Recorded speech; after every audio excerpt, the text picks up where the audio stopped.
rencontre?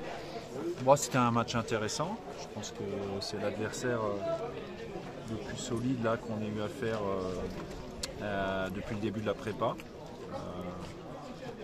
C'est bien, on est toujours dans l'état d'esprit qu'on affiche là depuis la reprise, malgré la situation dans laquelle on est, faite d'incertitudes, mais je pense que le résultat est encourageant malgré la défaite, parce qu'on n'a pas lâché, avec un peu plus de justesse, je pense qu'on aurait peut-être pu rester un partout un peu plus longtemps, mais bon, voilà, il faut se rendre compte aussi de l'écart qu'il peut y avoir aussi entre les effectifs, donc compte tenu de tout ça, c'est un match intéressant en tout cas pour nous, notamment dans la capacité de l'équipe à ne pas lâcher et à continuer à mettre en place les principes de jeu qu'on cherche à inculquer.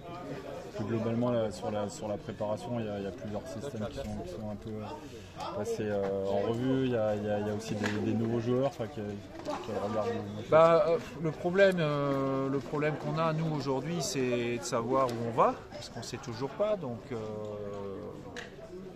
ne le souhaite pas, mais peut-être qu'on travaille pour rien. Parce que, encore une fois, en fonction de la destination qu'on voudra bien nous donner à un moment ou à un autre, ça modifiera de toute manière l'effectif. Mais en attendant, voilà, nous, on nous a demandé de nous préparer, on se prépare, l'état d'esprit est là, on fait des choses intéressantes avec nos moyens, et puis on va continuer. Est-ce que vous estimez que vous avez un groupe plutôt prêt pour le national ou plutôt prêt pour la Ligue 2 ?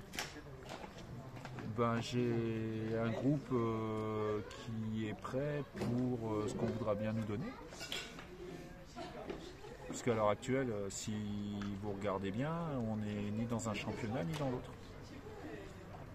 C'est la vérité. Ouais. Vous ne le soulignez pas, parce que vous parlez de plein de choses, des transferts et tout, c'est plus intéressant pour vous, parce que vous êtes plus lu comme ça, mais regardez bien la position d'Annecy. Aujourd'hui, on n'est dans aucun championnat.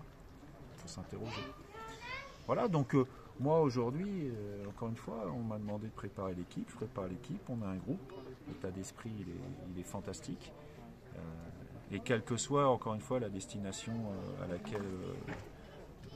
laquelle on se rendra, l'effectif il bougera obligatoirement, alors volontairement ou involontairement, mais l'effectif il bougera, mais en attendant on fait avec, et il faut saluer la mentalité des joueurs.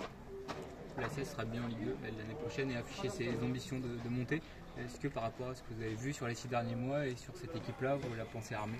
Écoutez, sur ce qu'ils ont fait sur les 6 derniers mois, évidemment, sur ce qu'on a vu là, ça reste des matchs de prépa, donc il faut toujours rester très mesuré. Vous connaissez le championnat, je pense qu'il y a beaucoup d'équipes qui vont...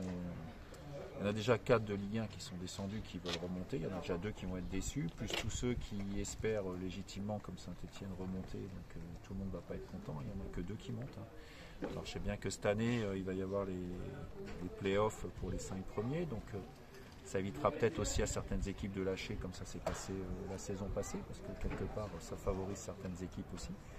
Mais en attendant, non, par rapport au match d'aujourd'hui, c'est trop tôt pour nous prononcer, mais on peut...